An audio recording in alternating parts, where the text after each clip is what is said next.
wabarakatuh. Perkenalkan, saya Yulia Rediwiswa, calon guru penggerak angkatan 9 dari SMA Unggulan PPPT Angkatan Lamongan. Kali ini saya bersama dengan Bapak Muhammad Nafi, Sarjana Ekonomi Magister Manajemen. Beliau adalah Kepala SMA Unggulan PPPT Angkatan Lamongan. Selamat pagi Pak Nafi. Pagi Bu Yuni. Gimana kabarnya? Alhamdulillah Sehat? baik, sehat hari ini. Bu Yuni sendiri gimana? Alhamdulillah Pak Nafi sehat.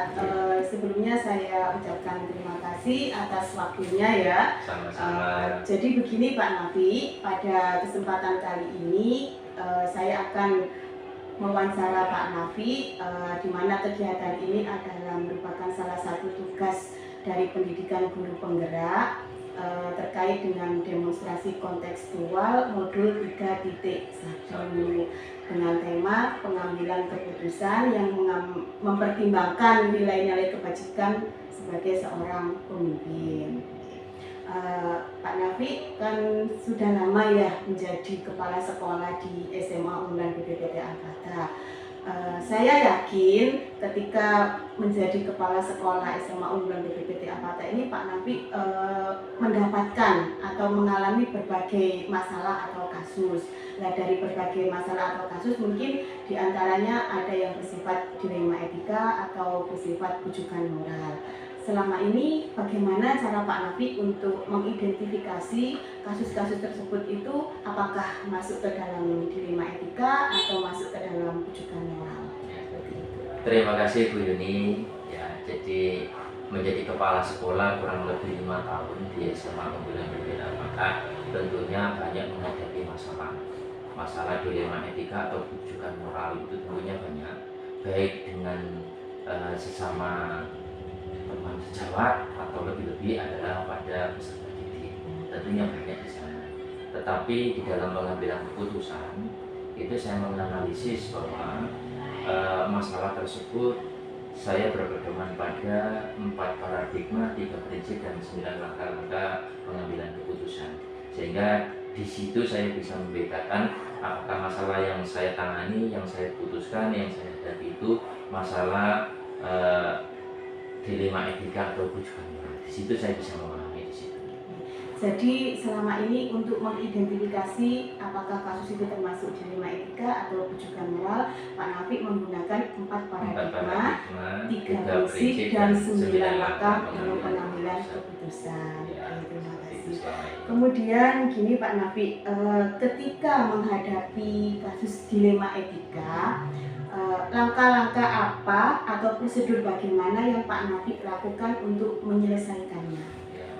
Setelah 4 paradigma, 3 prinsip dan 9 langkah, tentunya langkah-langkahnya adalah saya akan mengumpulkan pada pihak-pihak yang ikut terlibat di dalam permasalahan tersebut, sehingga saya mencari informasi yang sebanyak-banyaknya. Contoh kasus Bu Yuni ya, masalah siswa, maka tentunya langkah-langkah saya adalah saya menggali informasi.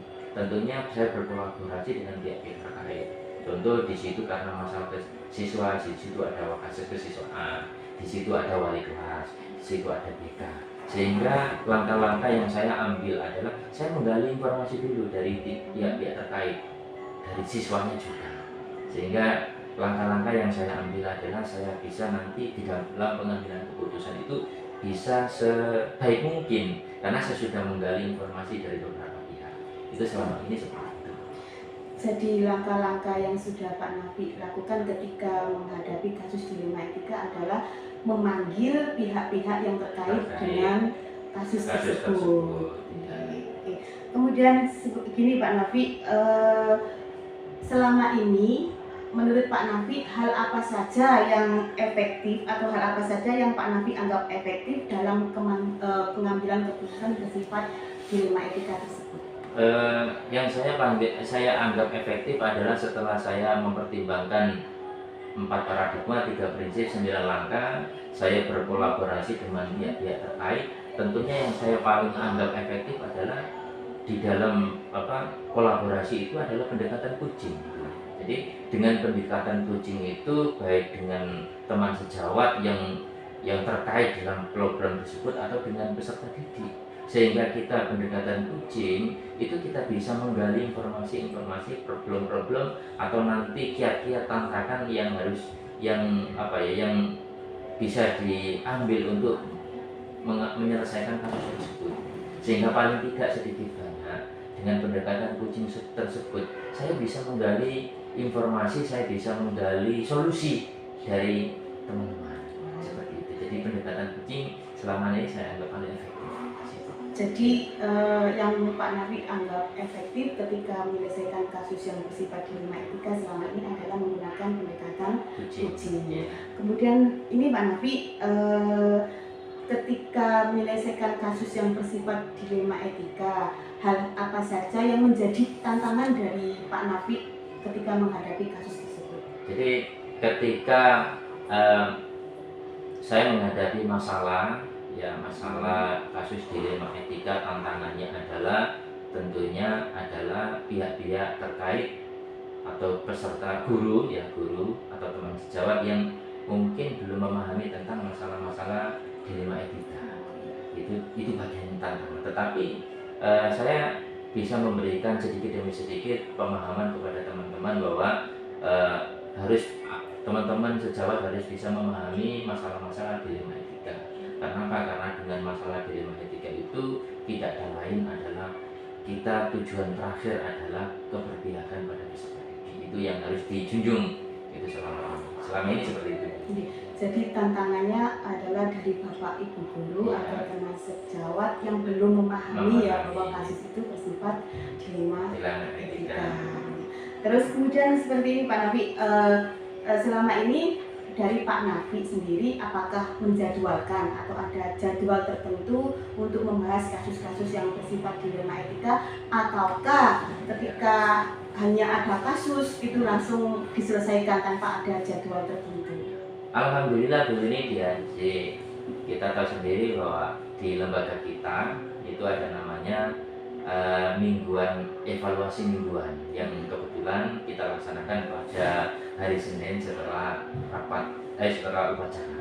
Itu ada waktu sekitar 1 jam, itu secara kontinu, secara istiqomah itu kita laksanakan. Di situ kita buat untuk media atau wadah berkolaborasi dengan pimpinan dan teman-teman sejawat dari unsur-unsur guru semuanya untuk mengeksplor, untuk menyampaikan apa problem-problem atau kendala-kendala yang selama 1 minggu kemarin itu disampaikan di situ. Kemudian ketika ada masalah, maka yang sekiranya itu membuat itu saya panggil secara pribadi ke ruangan. Ya, contoh masalah dengan anak, maka saya panggil di situ ada kesiswaan, ada BK untuk menyelesaikan dari hasil rapat itu. Saya panggil, kemudian saya minta waktu untuk menggali informasi sebanyak-banyaknya dari kesiswaan, dari wali kelas, kemudian dari BK untuk mengambil informasi sebanyak-banyaknya. Kemudian saya juga menggali informasi dengan peserta didiknya juga, sehingga pihak-pihak yang terkait itu paling banyak saya bisa memahami, sehingga pada akhirnya saya bisa mengambil keputusan sebaik mungkin, itu keputusan keberpihakan pada peserta didik, sehingga jadwal itu sudah ada.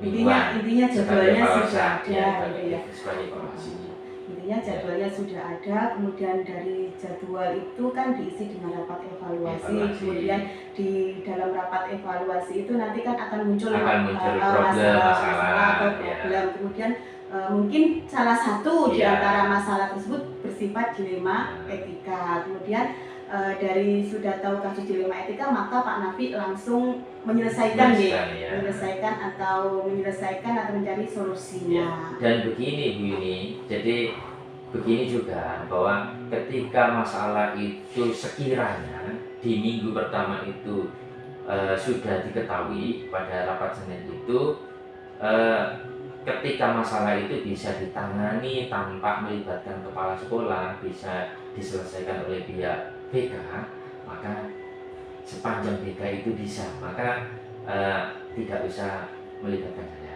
Tapi sepanjang BK itu kesulitan karena ini masalahnya adalah masalah dilema etika, tentunya dengan langkah-langkah tadi itu Kemudian masalah-masalah yang lain mungkin yang tidak terkait dengan masalah dilema etika, itu biasanya kita rumuskan masalah ini, kemudian saya koordinasi secara lewat medsos, lewat WA pada Wakasek atau guru BK untuk mengawal.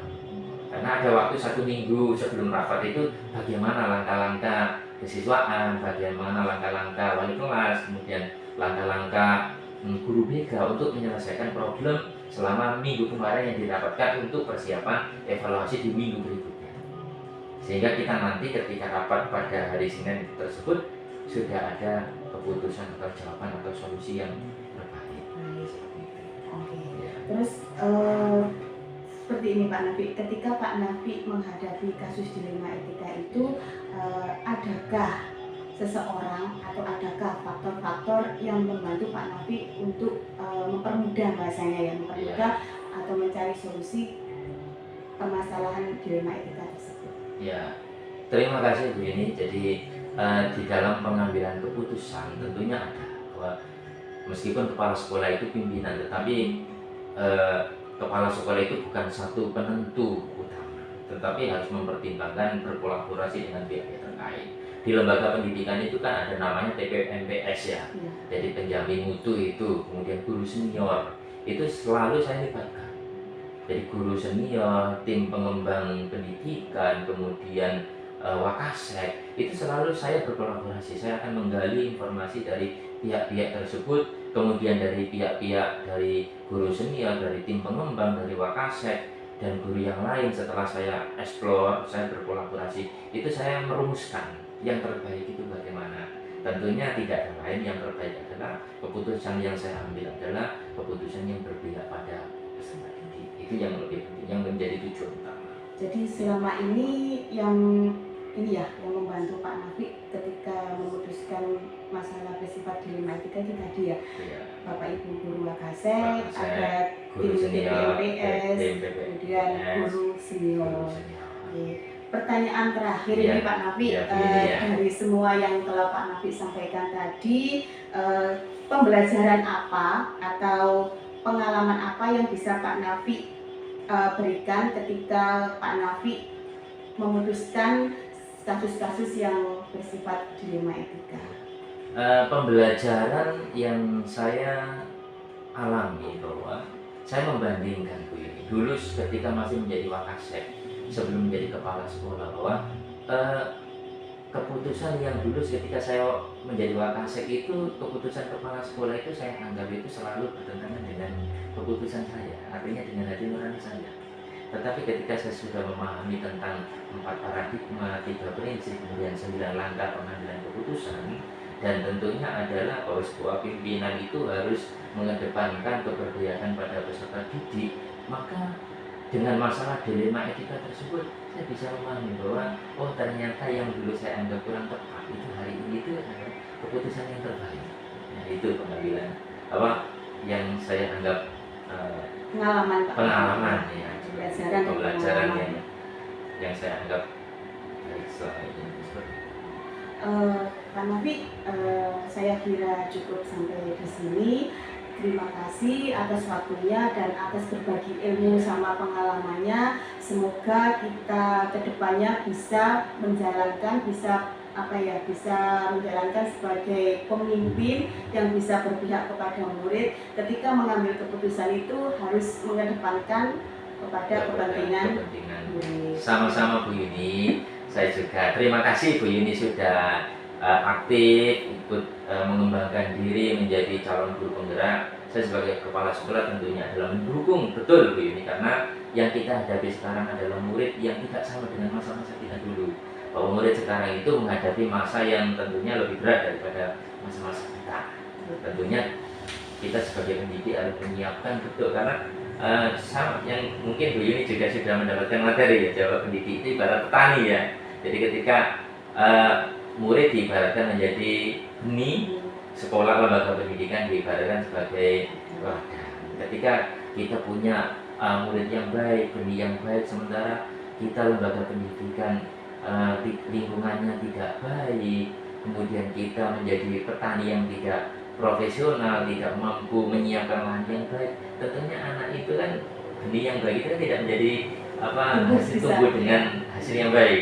Nah, dengan kita Bu Yuni aktif dengan kesabaran dan semangat untuk menjadi guru penggerak itu tentunya adalah termasuk hal yang wajib saya dukung karena profesionalitas Bu Yuni adalah tujuannya tidak yang lain adalah tentu dengan perbaikan SMA. Kita menginginkan guru-guru yang baik semuanya. Saya berharap nanti hampir semuanya guru SMA Unggulan ikut jadi guru penggerak karena tidak ada lain, tujuannya adalah keberpihakan pada anak, menyiapkan anak untuk selamat dan bahagia. Ya, bahagia, intinya seperti itu. Terima kasih Pak Nafi. Sama-sama Bu ini jangan kapok ya. Selagi saya luang, monggo ada apa-apa pun boleh untuk berkonsultasi. Terima kasih ya. Ya. Demikian kegiatan wawancara kita kali ini bersama dengan Bapak Muhammad Nafi, Sarjana Ekonomi Magister Manajemen, Kepala SMA Unggulan BPPT Al-Fatah Lamongan. Terima kasih. Assalamualaikum warahmatullahi wabarakatuh. Waalaikumsalam warahmatullahi wabarakatuh.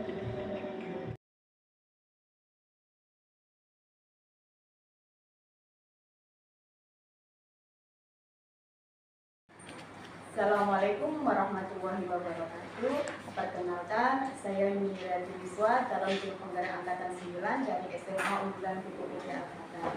Pada kesempatan kali ini, saya ditemani oleh Bu Mu'alifah, Sarjana Agama Magister Agama. Beliau adalah Kepala MTS Salafiyah Siman Sekarang Lamongan. Assalamualaikum Ibu. Gimana kabarnya? Sehat? Alhamdulillah. Alhamdulillah Ibu. Sebelumnya saya ucapkan terima kasih atas waktu dari Bu Alifah.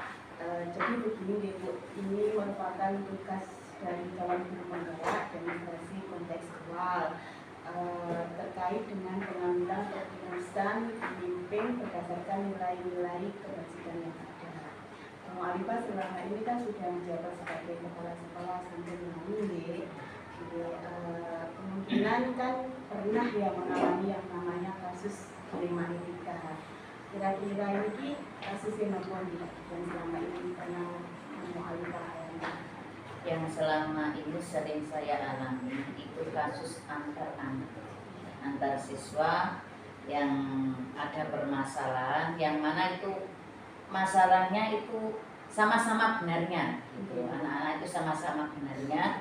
Jadi kita harus memberikan keputusan yang tepat bagi kedua anak itu agar tidak terjadi salah paham yang berkelanjutan. Terus selama ini bagaimana Bu Alifah mengidentifikasi kasus-kasus itu, apakah masuk ke dilema etika atau masuk ke rujukan moral itu? Yang pertama, setelah ada kasus, ada laporan, kita identifikasi dulu. Kita mulai cari informasi mungkin dari kedua belah pihak, kita tanya dulu. Setelah itu kita tanya dari saksi-saksi. Itu baru kita nanti bisa mengetahui mana kebenarannya, bukan hanya bertanya dari salah satu pihak. Karena mungkin salah satu pihak itu membenarkan dirinya sendiri, tapi kita bertanya pada kedua pihak, selain itu kepada saksi. Setelah itu kita koordinasikan dengan para dewan yang ada. Jadi untuk identifikasinya nanti Bu Alifah memanggil kedua belah pihak, terus habis itu dirapatkan. Ya. Pertanyaan selanjutnya Bu, bagaimana selama ini Bu Alifah itu menjalankan kewajiban keputusan di sekolah dan jenjang, terutama terkait dengan kasus di mana nanti seperti tadi dilema etika.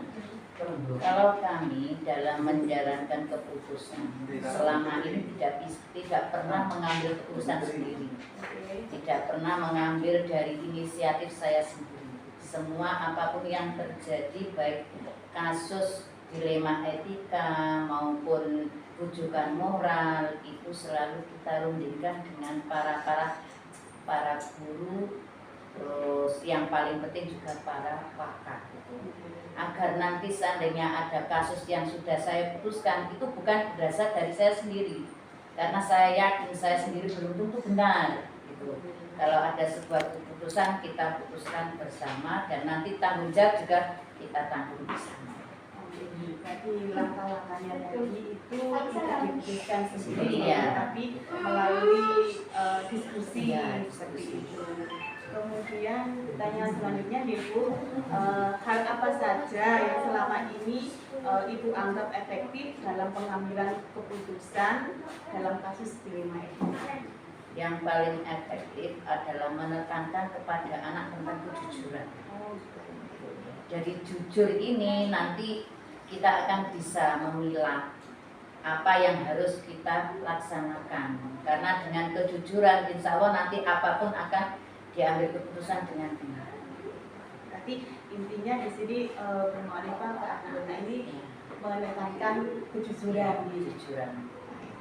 Pertanyaan selanjutnya Bu, hal apa saja selama ini yang menjadi tantangan dalam pengambilan keputusan terutama di masalah dilema etika? Yang menjadi tantangan terkadang anak-anak kita, kalau di anak-anak itu egonya masih tinggi.